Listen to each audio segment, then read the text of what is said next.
मित्र, मैं विज्ञान को तो ज्यादा समझता भी नहीं, जानता भी नहीं, लेकिन शायद आज से 40-50 वर्ष पहले किसी ने स्टेम सेल्स ट्रीटमेंट की चर्चा की होती तो लोगों को बड़ा अजूबा लगा होगा कि ये कैसे संभव होगा, ये तो हवा की बातें हैं सब वगैरह।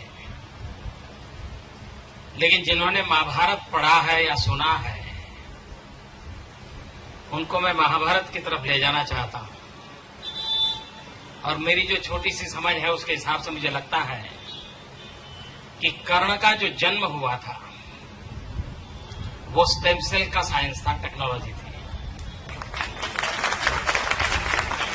क्योंकि शास्त्र कहते हैं कि कर्ण का जन्म माता कुंती की गोद से नहीं हुआ था। कर्ण के जन्म की सारी जो कथा आती है वो शरीर पर से एक छोटा सा हिस्सा लिया और उसी में से कर्ण पैदा हुए। अब स्टेम सेल वाले यही करते हो ना, डॉक्टरों का सर्टिफिकेट चाहिए।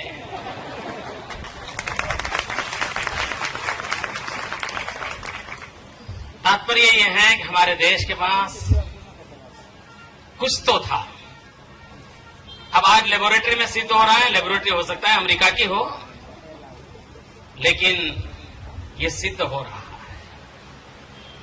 हो सकता है कर्ण के संबंध में किसी के मन में सवाल हो कि भाई शायद मोदी जी ने कहा, लेकिन उतना तो वर्णन नहीं है। तो जापान मेरे कार्यक्रम में मैंने एक कार्यक्रम क्या जोड़ा, मैं वहां एक नोबेल लॉरिएट साइंटिस्ट याकामाहा को मिलने गया। क्यों? फोटो निकलवाने के लिए।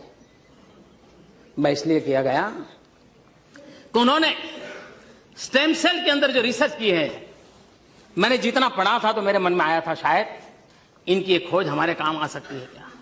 क्योंकि मैं जानता हूं मेरे देश के आदिवासी, उन आदिवासियों को परंपरागत रूप से सिकल सेल की भयंकर बीमारी से जूझना पड़ रहा है। और सिकल सेल की बीमारी कैंसर से भी भयंकर होती है। जिन्होंने सिकल सेल की बीमारी वालों के विषय में पूछा है तो पता चलेगा ये कितनी पीड़ादायक होती है और पीढ़ी दर पीढ़ी चलती है। अभी तक उसकी कोई दवाई नहीं मिली है। एक आशा लगी है कि स्टेम सेल के द्वारा सिकल सेल की बीमारी से मुक्ति हो जाए।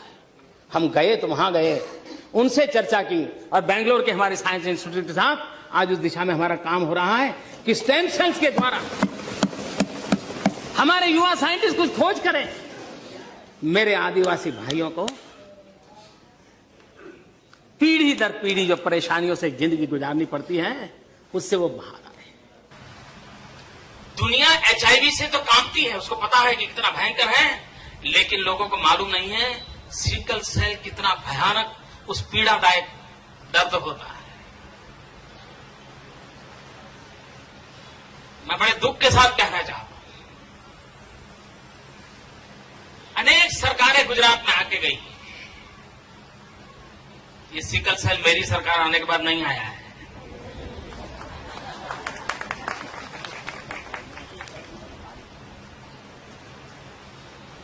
कैसे क्योर करना है, कौन सी दवाई काम करेगी, उसमें अभी भी रिसर्च चल रहे हैं। लेकिन मित्रों, पुरानी किसी सरकार को पता तक नहीं था कि इस राज्य के अंदर इतने बड़े समूह को इस पीड़ा से अपनी जिंदगी गुजारनी पड़ती है। ये पहली सरकार है जिसने ये खोज के निकाला कि भाई हमारा ये समाज इस पीड़ा से कैसे दर्द से जी रहा है। और तब से मन में ठान कि हम आधुनिक से आधुनिक विज्ञान को लाएंगे, संशोधन करेंगे, सामाजिक क्रांति के लिए प्रयास करेंगे और इन गरीब आदिवासियों को हमेशा हमेशा के लिए इस संकट से मुक्त करेंगे। हमने एक काम किया, एजुकेशन फील्ड में एक ये ट्राइबल बेल्ट के जो सिकल सेल फैमिलीज हैं उनके बच्चों का मेडिकल टेस्ट पहले ही कर लेते हैं। लाखों बच्चों का रेगुलर उसका काम हम करते हैं और बाद में जब वो बड़े हो जाते हैं उनको हम समझाते हैं कि आप भी अपने माँ बाप के कारण सिकल सेल के हेरिडिटरी आप पेशेंट हैं।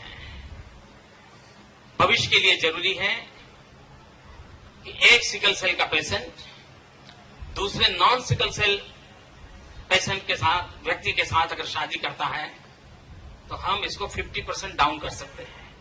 मित्रों, आज मेरी सरकार ये काम उस ट्राइबल बेल्ट में कर रही है कि आप इससे शादी करो, इससे ना करो।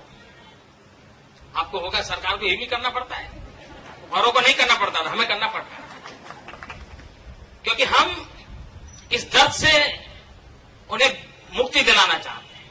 और दूसरा है, जब मैंने जाना कि स्टेम सेल के माध्यम से इस समस्या का समाधान हो सकता है, और इसलिए अरबों खरबों रुपया सरकार की तिजोरी से खर्च करके सूरत में ये सेंटर हम खड़ा कर रहे हैं, ताकि मेरे उन ट्राइबल बच्चों को,